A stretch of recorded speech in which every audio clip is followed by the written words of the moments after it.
Nama Ba'alawi sering muncul dalam pembahasan tokoh-tokoh agama, khususnya yang dikenal sebagai Habib. Tapi siapa sebenarnya mereka? Apa arti dibalik nama Ba'alawi? Dan bagaimana perjalanan sejarah serta kontribusi mereka dalam penyebaran Islam? Video ini akan membahas secara singkat asal-usul Ba'alawi, peran dakwahnya, serta nilai-nilai yang mereka wariskan hingga hari ini.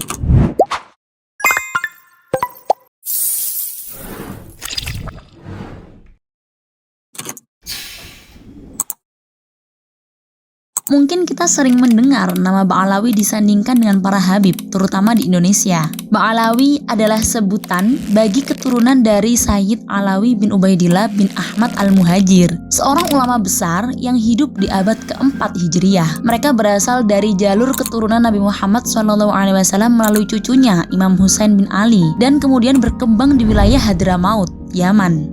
Nama Ba'alawi sendiri diambil dari kata Bani Alawi, yang berarti anak keturunan dari Alawi. Jadi bukan nama marga atau organisasi, tapi lebih ke identitas nasab dan tradisi keilmuan yang diwariskan turun-temurun. Tapi jangan salah sangka, Ba'alawi bukan hanya tentang nasab. Yang membuat mereka dikenal dan dihormati adalah peran besar mereka dalam menyebarkan Islam dengan cara damai, lemah lembut, dan beradab.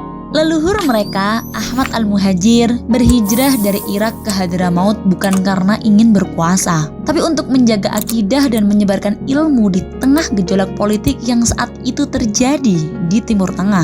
Dari Hadramaut inilah keturunan Ahmad al-Muhajir mulai menyebar ke berbagai penjuru dunia termasuk ke Nusantara dan menyebarkan Islam dengan nilai-nilai yang sejuk, santun, dan penuh cinta.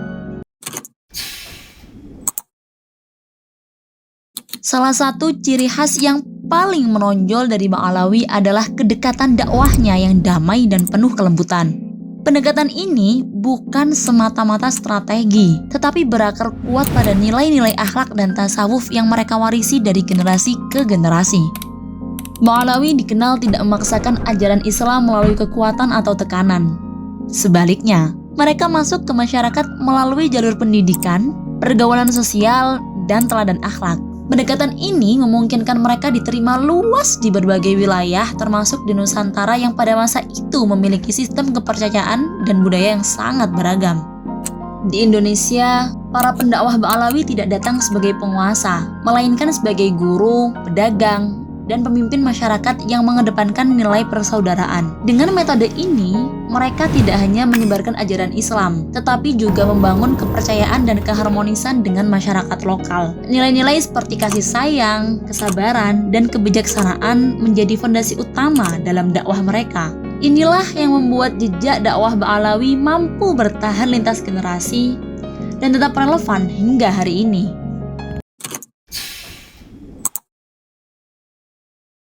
Kehadiran Ba'alawi di Nusantara bermula dari gelombang migrasi para ulama dan pedagang asal Hadramaut, Yaman yang terjadi sejak abad ke-13.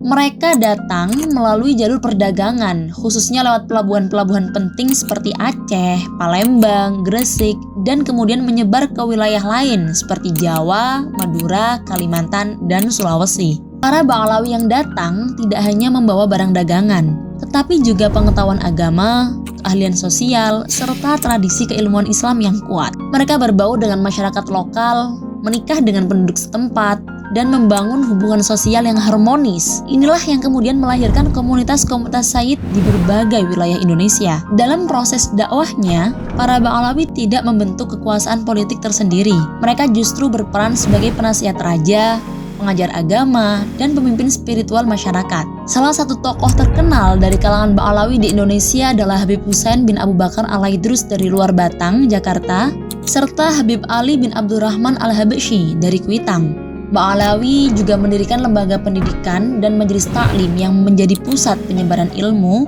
akhlak, dan tradisi keislaman yang moderat. Pengaruh mereka sangat terasa dalam perkembangan Islam di pesisir utara Jawa dan kota-kota pelabuhan lainnya. Hubungan mereka dengan masyarakat lokal yang terbuka, inklusif, dan penuh penghormatan terhadap budaya setempat menjadi kunci sukses penyebaran dakwah mereka.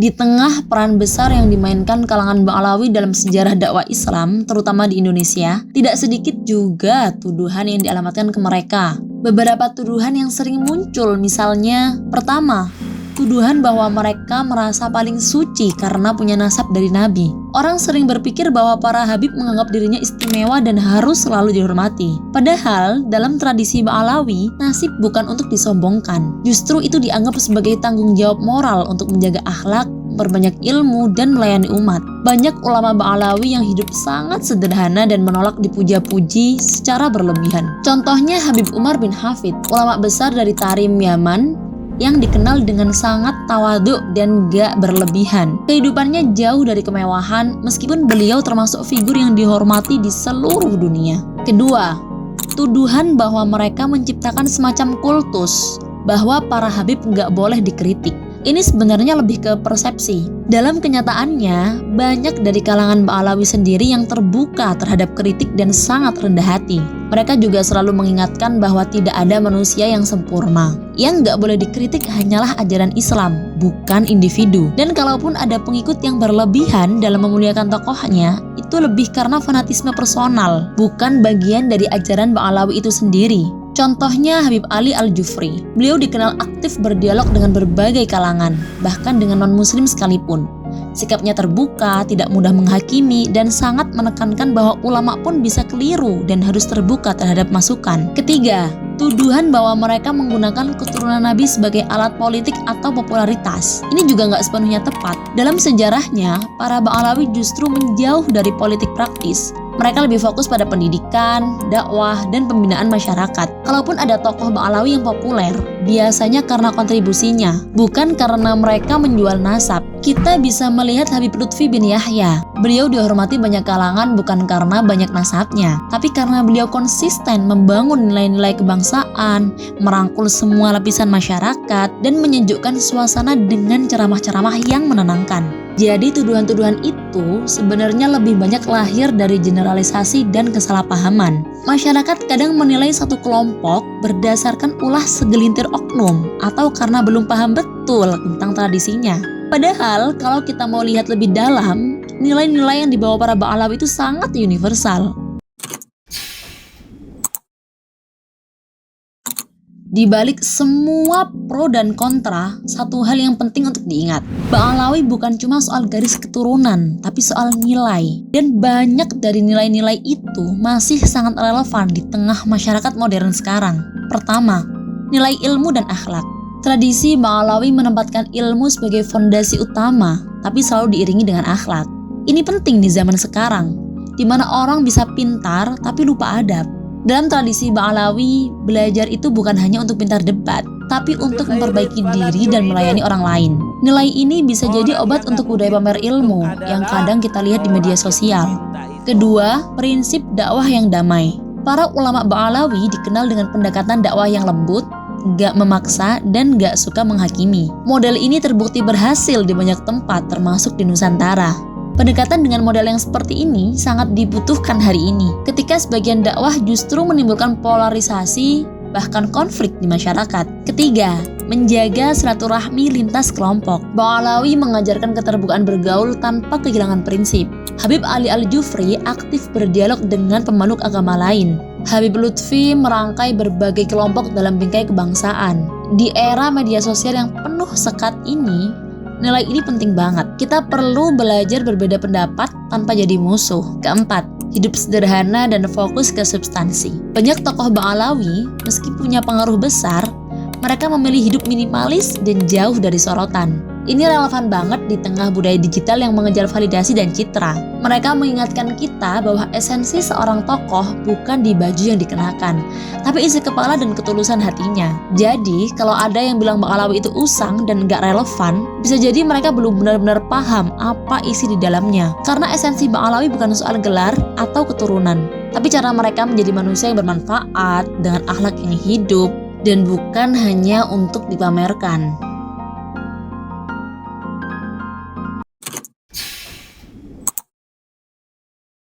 Dari pembahasan tadi, kita bisa simpulkan bahwa Ba'alawi bukanlah sekedar komunitas keturunan Nabi, tapi sebuah warisan nilai yang telah hidup selama berabad-abad dengan kontribusi besar dalam dakwah, pendidikan, dan pembangunan moral masyarakat. Tentu saja, komunitas ini tidak luput dari kritik. Resistensi terhadap kritik hingga potensi simbolisasi agama memang perlu terus dikaji. Tapi penting juga untuk jujur.